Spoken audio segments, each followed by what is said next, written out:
Kunnamkulam Malankara medical mission multi speciality ആശുപത്രിയിലെ pulmonary and sleep medicine വിഭാഗത്തിന്റെ ആഭിമുഖ്യത്തിൽ തൃശൂരിൽ സംഘടിപ്പിച്ച പൾമണോളജി സമ്മേളനം മേഖലയ്ക്ക് പുത്തൻ ഉണർവേകുന്നതായി.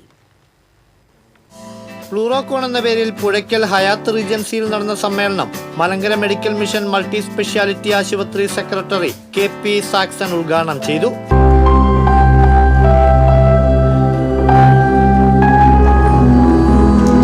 ആശുപത്രി പൾമണറി ആൻഡ് സ്ലീപ്പ് മെഡിസിൻ വിഭാഗം മേധാവി ഡോക്ടർ അഖിൽ പോൾ വികസിപ്പിച്ചെടുത്ത ഇന്ത്യയിലെ ആദ്യത്തെ പേറ്റന്റ് ലഭിച്ച ഇൻഡ്വെല്ലിംഗ് പ്ലൂറൽ കാത്തറ്റർ സെറ്റിന്റെ ഔദ്യോഗിക പ്രകാശനം ചടങ്ങിൽ അദ്ദേഹത്തിന്റെ പിതാവ് പോൾ നിർവഹിച്ചു.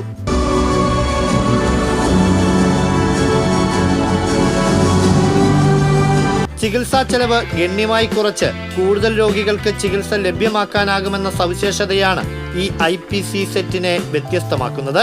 APCCM മുൻ president doctor Davis Paul, APT president doctor Thomas George, Inscon പ്രതിനിധികളായ Ajesh Shan, Fluorocon organizing chairman doctor Akhil Paul, secretary doctor Jibin James, scientific head doctor Bodhi Sunny തുടങ്ങിയവർ സംസാരിച്ചു. സമ്മേളനത്തിന് മുന്നോടിയായി സംഘടിപ്പിച്ച പ്രബന്ധ മത്സരത്തിലെ വിജയികൾക്കുള്ള സമ്മാനങ്ങളും വിതരണം ചെയ്തു. വിവിധ സെഷനുകളിലായി പൾമണറി മേഖലയിലെ 40ഓളം വിഷയങ്ങളിൽ കേരളത്തിനകത്തും പുറത്തുനിന്നുമുള്ള പ്രമുഖർ വിഷയാവതരണം നടത്തി. ഫാക്കൽറ്റി അംഗങ്ങളും പ്രതിനിധികളുമായി 200ഓളം പേരാണ് സമ്മേളനത്തിൽ പങ്കെടുത്തത്.